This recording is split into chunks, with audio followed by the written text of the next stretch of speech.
Hi mga bebekes! Tara sabayan niyo akong kumain!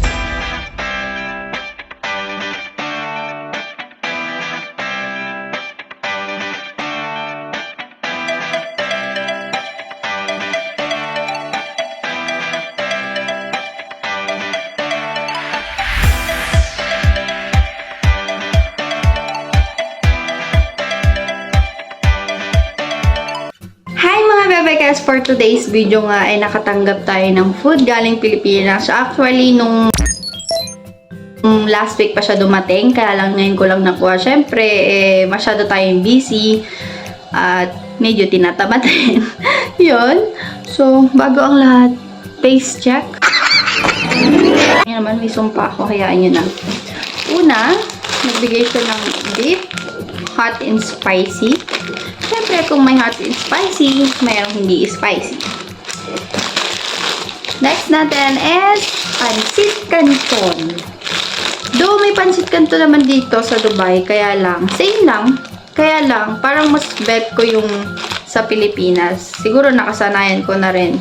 Kasi meron dito pancit canton, hindi siya ganun kalasa. Parang matabang. Okay. Pero ito kasi sa Pilipinas, may lasa. Do iba-iba naman kasi tayo ng panlasa. Next is chicharon. Chicharon. Baka naman, Chris.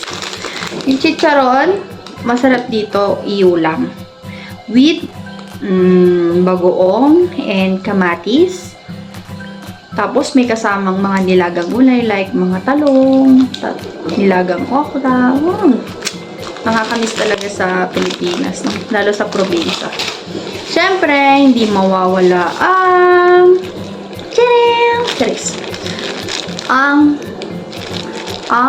ano na nga to?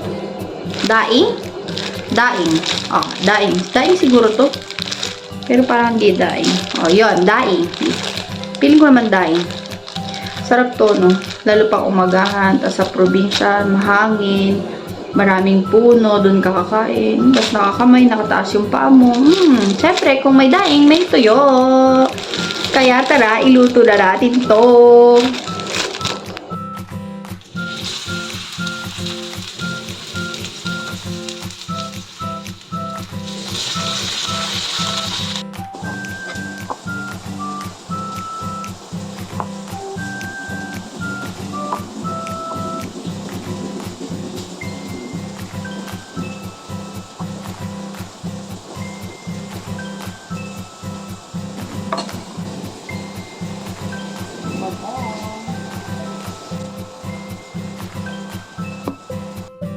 Ay, nasunog na yata.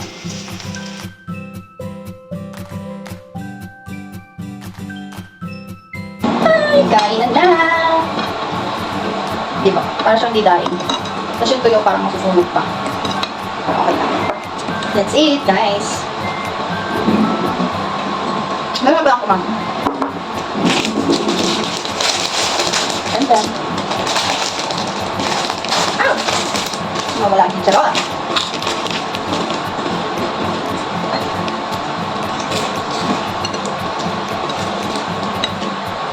Paano naman tayo makakadiet kung dami bibigyan ng pagkain?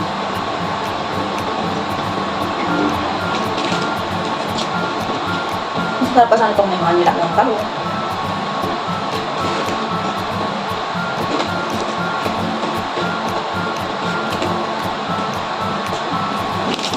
Makain naman ako ng kanin. Baya? Sabi na sa nagbigay nito. Alright. Thank you so much. Nabusog ka na. May nabusog ka na naman.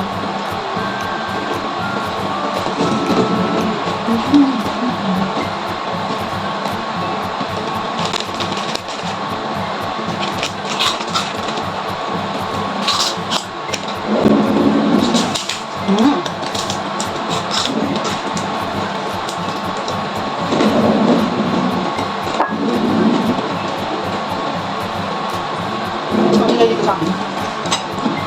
Nire-renovate ko dito. Accommodation.